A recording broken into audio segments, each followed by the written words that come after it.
Para Sim, quem é sim. a angiotomografia de coronários? Quem é que deve fazer esse exame aí hoje em dia? A rigor, doutor Belisário, é o paciente que é classificado como risco intermediário, tá? Ou seja, é aquele paciente que ele não está no extremo de um risco extremamente elevado, ou seja, qual que seria esse paciente do perfil de risco extremamente elevado? É o diabético hipertenso, idoso, com doença vascular periférica, com ateromatose de carótida, tá?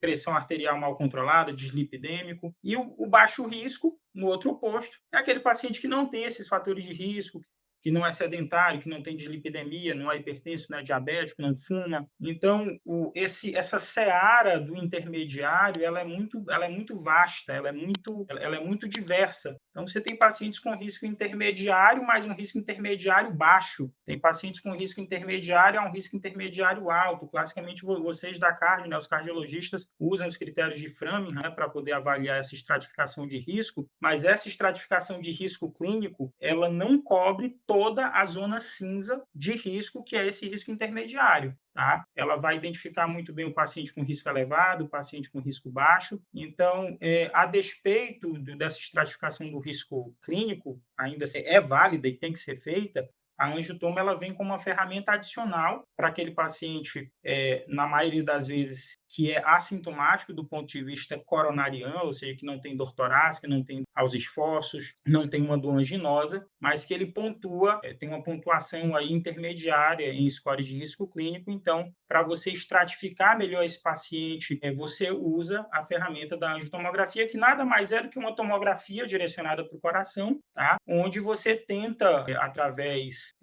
de máquinas de 64 canais em diante, detectar como que está essa coronária. Se essa coronária ela está com placas, como a gente está vendo aí, tem uma imagem, né, onde tem umas setinhas, essas áreas brancas e essas áreas mais escuras, na primeira imagem aí, eu acho que do canto superior esquerdo, isso aí. Então, o que é que são as placas, né, que a gente identifica no exame de angio-TC? São essas áreas mais esbranquiçadas e outras áreas mais escuras, misturadas muitas vezes, e que vão estreitando o orifício do vaso. Então, pensando que a coronária é um cano, como toda circulação, um encanamento, digamos assim, essa gordura, e muitas vezes essa gordura calcificada, acumulada na luz do vaso, ela vai estreitando a passagem do sangue. O sangue vai ter mais dificuldade para passar, e esse estreitamento ele pode ser um estreitamento mínimo ou discreto, até um estreitamento moderado ou acentuado, ou até mesmo uma obstrução completa. E o objetivo é não só identificar a placa, mas tentar determinar a gravidade dessa placa. Porque se é uma placa que provoca uma estenose, um estreitamento do vaso discreto, você conseguiu identificar a tempo esse fator de risco para um infarto futuro, né? Você consegue mostrar para o paciente, olha, está aqui a sua doença coronariana. Ela existe, está aqui, ó, na ponta da seta. E esse paciente, muitas vezes, que tem uma estenose discreta, você ganhou tempo para fazer ele mudar os hábitos de vida, otimizar a medicação, fazer perder peso, controlar a hipertensão, diabetes, lipidemia. E o paciente, muitas vezes, vendo a placa, né? Porque tu fala assim, não, se eu tenho uma doença na coronária, fica muito abstrato, fica muito, não é palpável. Então, quando você vê um exame de imagem mostrando que tem uma placa de gordura que está provocando um estreitamento numa artéria coronária de 20%, de 30%, o paciente, acho que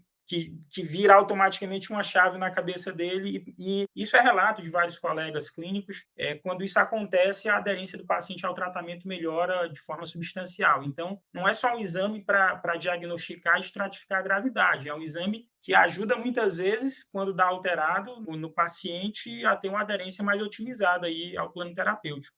Doutor Valdônio, e aí a gente tem também a ressonância cardíaca, um exame importantíssimo para quem tem história de doença cardíaca na família, né? Sim, Porque sim, muitas sim. das doenças que a ressonância, que é um exame a gente vê falar de ressonância de muitas outras partes do corpo, tem também a ressonância do coração, dá para fazer ressonância do coração, viu? Você que está assistindo a gente aqui, dá para fazer ressonância do coração, e ele é intimamente ligado para isso.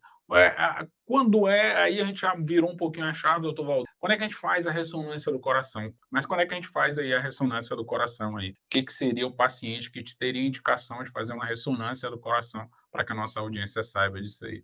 O exame de ressonância cardíaca é diferente do exame de angiotomografia de coronária, que já tem, né, que digamos assim, já está mais acessível há muito mais tempo. Ela vem ganhando força nos últimos 5 anos, porque é um exame que é bem mais demorado do que a angiotomografia, certo? Um exame aí que pode durar entre 30 a 45 minutos. Então, é um exame que traz um grau de detalhamento sobre o coração que pode ser útil entre várias coisas, né? Entre várias situações, nas principais que eu vou relatar agora. Então, a primeira delas é para aquele paciente que tem a doença coronariana já instalada, muitas vezes já infartou, e o médico está na dúvida se vale a pena ou não colocar um stent naquele paciente, fazer a angioplastia, colocar a molinha lá para poder abrir aquele vaso que está obstruído ou que está muito estreitado.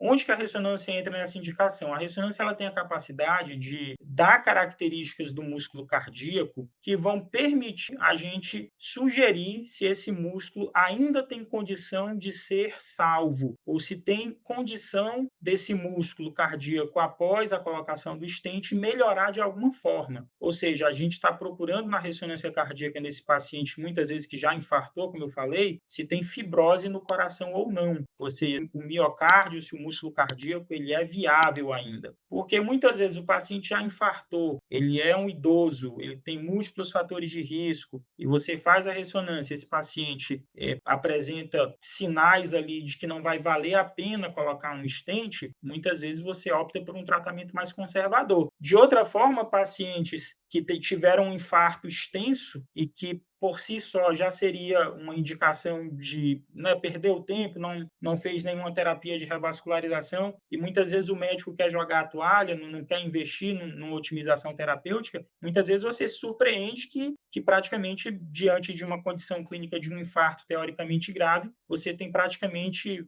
pouca fibrose ou nenhuma fibrose no coração, e esse paciente vai ter condição de ter o seu coração melhorado por uma terapia de revascularização, porque a ressonância identificou que é um coração viável, que o músculo cardíaco ainda tem condições de melhorar, de ser salvo se for colocado um stent, por exemplo, tá? Então, ele pode ajudar tanto a indicar o procedimento de revascularização quando supostamente ele não teria indicação, ou contraindicar, né? Dependendo se a gente está diante aí de um coração com músculo viável ou com baixo potencial de viabilidade. A outra condição, já que a gente está falando de família, como você falou muito bem, hoje em dia a medicina está caminhando para uma medicina de precisão. Então, antigamente, a gente tinha muitos diagnósticos sindrômicos, muitos diagnósticos etiológicos. Hoje em dia, a gente tem muito diagnóstico genético, e a cardiologia está caminhando para esse caminho. Então, existem muitas doenças cardíacas que têm um cunho genético, um cunho hereditário, tá? Muitas delas são doenças congênitas que só vão se manifestar na vida adulta. Uma delas é a cardiomiopatia hipertrófica, que é aquela doença que a gente conhece muito bem de ouvir falar que um jogador de futebol atlético, de alta performance, infartou, teve uma arritmia e morreu ali Morte no do campo. jovem, né? Morte A do morte do paciente jovem. jovem. Isso. Então, essa doença que provoca a morte do jovem, muitas vezes atleta até de alto rendimento, ou então atletas aí de fim de semana, mas que exageram um pouco aí na atividade e acabam tendo arritmia, algum evento, é a chamada cardiomiopatia hipertrófica. E hoje em dia a gente tem critérios não só no ecocardiograma, a ressonância não substitui o ecocardiograma, né? O ecocardiograma continua sendo o principal exame para você fazer essa triagem e esse diagnóstico inicial, mas ela ajuda a refinar esse diagnóstico. Ela ajuda, né, ela vai dar as mesmas informações do ecocardiograma, mas ela vai dar a informação da gravidade, do grau de comprometimento desse músculo cardíaco por essa doença chamada cardiomiopatia hipertrófica, dentre outras, né? Então, doenças como amiloidose cardíaca, doença de Fabry, outras doenças, né, que tem a chamada cardiomiopatia dilatada idiopática, que em teoria só deve receber esse rótulo de idiopática quando você esgotar as suas tentativas de chegar num diagnóstico preciso. Tem na ressonância um exame de alta complexidade que pode ajudar a dar esses diagnósticos, ajudar o cardiologista a ter um nome e um sobrenome e muitas vezes até um perfil genético para aquela doença, que antes ele só ia chamar de cardiopata, né? Não, eu tenho uma cardiopatia. Não, você tem uma cardiomiopatia hipertrófica. Enfim, então é um exame que, como eu falei, ele tem ganhado força nos últimos anos. A gente ainda esbarra muito na questão tempo de máquina, um exame que dura entre 30 a 45 minutos. Muitas vezes é um exame que tem que ter muita paciência da equipe, o paciente tem que ter essa orientação do clínico, do radiologista, que é um exame que está sendo feito para dar os detalhes que os outros métodos de imagem mais básicos não conseguiram dar, a fim de tentar chegar num diagnóstico mais preciso. Perfeito. Agora, não tem outra coisa para você fazer, é deixar o seu like aí, se inscrever no canal, porque depois de uma explanação maravilhosa do Dr. Valdoni falando aí sobre tomografia de coronários, dois exames modernos, e ressonância cardíaca, importantíssimos aí, exames modernos e importantíssimos, que têm revolucionado aí o diagnóstico.